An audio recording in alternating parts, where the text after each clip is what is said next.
Assalamualaikum warahmatullahi wabarakatuh. Salam guru penggerak, tergerak, bergerak, menggerakkan. Saya Sri Rosida dari SD Negeri 10 Pesanggaran, calon guru penggerak Angkatan 10 Kabupaten Banyuwangi, akan memaparkan aksi nyata modul 1.3 tentang visi guru penggerak. Perkenalkan, Bapak Sya'roni selaku fasilitator, Bapak Yoni Yogisma pengajar praktik, dan saya sendiri Sri Rosida calon guru penggerak Angkatan 10. Berikut aksi nyata saya tentang visi guru penggerak.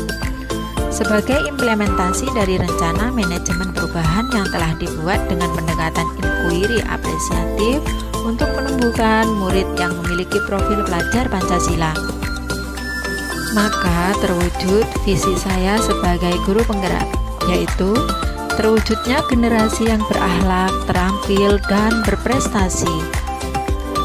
Prakarsa perubahannya meningkatkan keterampilan dan motivasi belajar siswa melalui pembelajaran yang inovatif. Adapun latar belakang dari aksi nyata saya adalah motivasi belajar siswa yang rendah, menganggap pendidikan adalah sebuah kewajiban, bukan kebutuhan, sehingga hasil belajar pun kurang memuaskan. Selain itu, saya ingin menerapkan pembelajaran yang inovatif dan berpusat pada siswa agar pembelajaran lebih bermakna sesuai dengan filosofi Ki Hajar Dewantara serta menerapkan profil pelajar Pancasila. Adapun rumusan masalah adalah sebagai berikut. Yang pertama, perencanaan, yang kedua, pelaksanaan, dan yang terakhir adalah refleksi.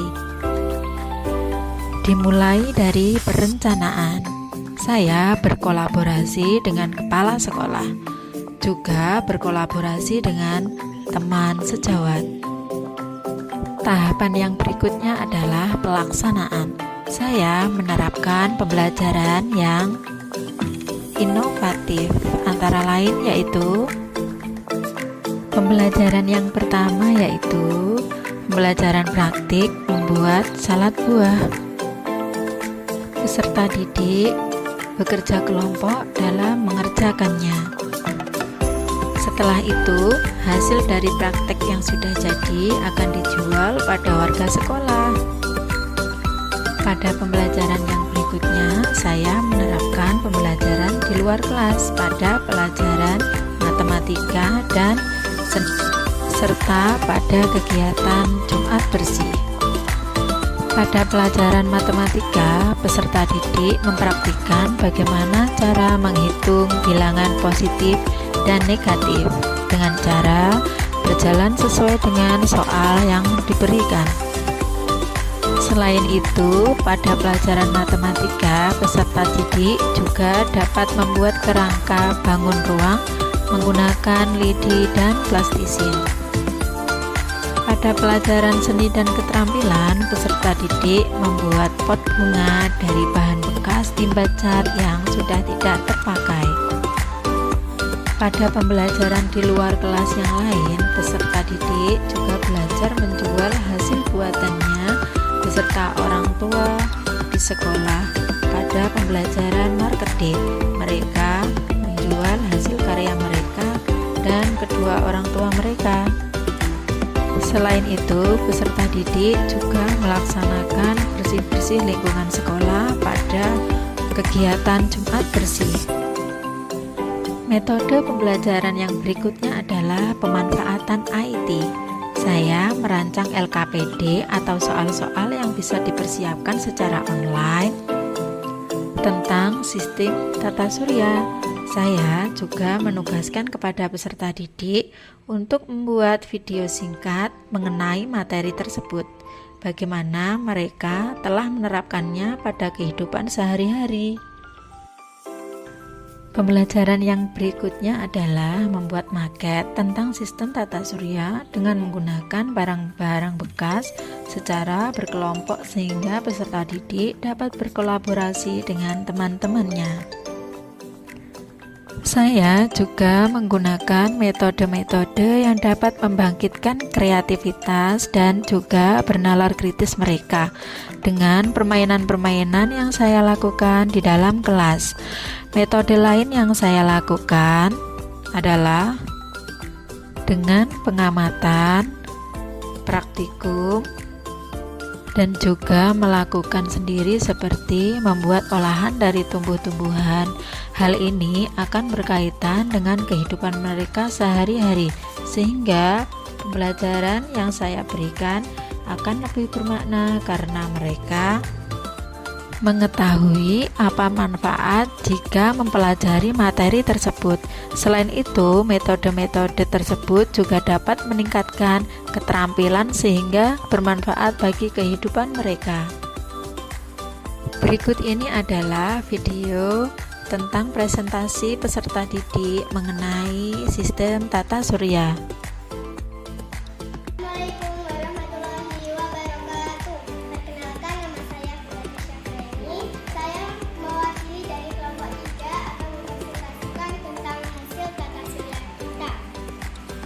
Dimulai dari galaksi. Galaksi adalah kumpulan dari miliaran bintang-bintang.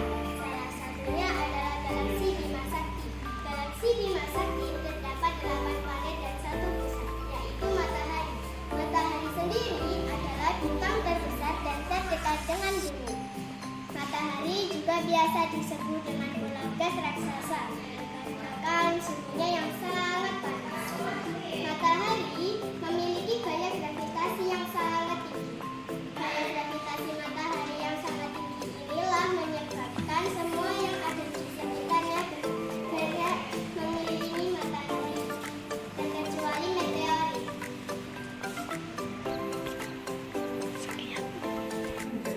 Delapan planet tersebut sebagai berikut. Yang pertama adalah Merkurius. Merkurius adalah planet terkecil dan terdekat dengan matahari. Yang kedua adalah Venus. Venus adalah planet kedua yang terdekat dengan matahari. Dan Venus biasa disebut dengan planet yang sangat kering dan sangat panas. Maka dari itu Venus juga sering disebut dengan planet yang sangat kering. Yang ketiga adalah Bumi. Bumi adalah satu-satunya planet yang dapat dihuni oleh makhluk hidup. Bumi memiliki atmosfer yang mengandung banyak oksigen dan cukup air. Yang keempat adalah Mars. Mars memiliki debu merah yang sangat banyak. Maka dari itu Mars juga biasa disebut dengan planet merah. Yang kelima adalah Jupiter. Jupiter adalah planet terbesar dalam tata surya. Yang keenam adalah Saturnus. Saturnus memiliki cincin cahaya. Pagi, perkenalkan nama saya Aldo. Saya mewakili dari kelompok saya dan saya akan mempresentasikan hasil karya dengan sistem tata surya. Sistem tata surya adalah sistem antariksa yang saling terikat gravitasi, di mana terdapat matahari dan benda-benda lain lainnya mengitarinya secara langsung dan tidak langsung. Sekian dari saya. Sekian, terima kasih.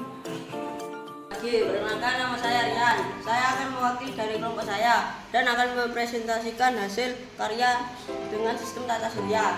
Sistem tata surya adalah sistem antariksa yang saling terikat gravitasi, di mana terdapat matahari dan benda-benda langit yang saling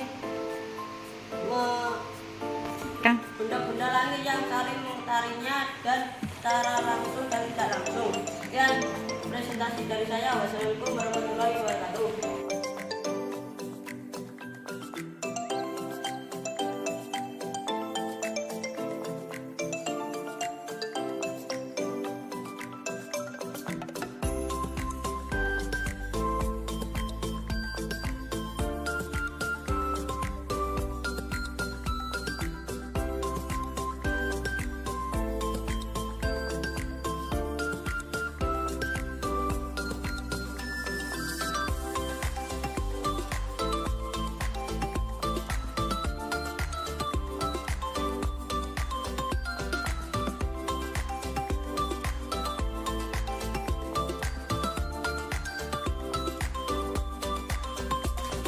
Selain itu, pada tahap refleksi, saya menggunakan refleksi diri sendiri dengan mencari tahu apa kelebihan dan kekurangan dari pembelajaran yang saya lakukan agar dapat diperbaiki pada pembelajaran yang selanjutnya. Saya juga melakukan refleksi dari rekan sejawat. Pendapat Ibu Imelda adalah agar tidak membosankan, memang pembelajaran harus dirancang sekreatif mungkin agar menyenangkan peserta didik sehingga dapat meningkatkan minat belajar dan semangat peserta didik. Inpasi dapat dengan mengajak peserta didik berimajinasi dan berkreasi dihubungkan dengan materi pelajaran. Refleksi berikutnya adalah dari peserta didik sendiri.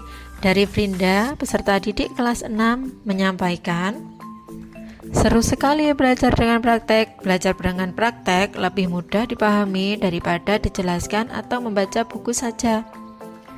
Demikian pemaparan dari aksi nyata saya tentang visi guru penggerak. Semoga dapat meningkatkan motivasi peserta didik untuk belajar serta dapat meningkatkan keterampilan sesuai dengan profil pelajar Pancasila. Mari mulai dari diri untuk memberikan pengajaran yang menyenangkan karena memori mereka akan merekam hingga tahun-tahun ke depan. Guru bergerak Indonesia maju.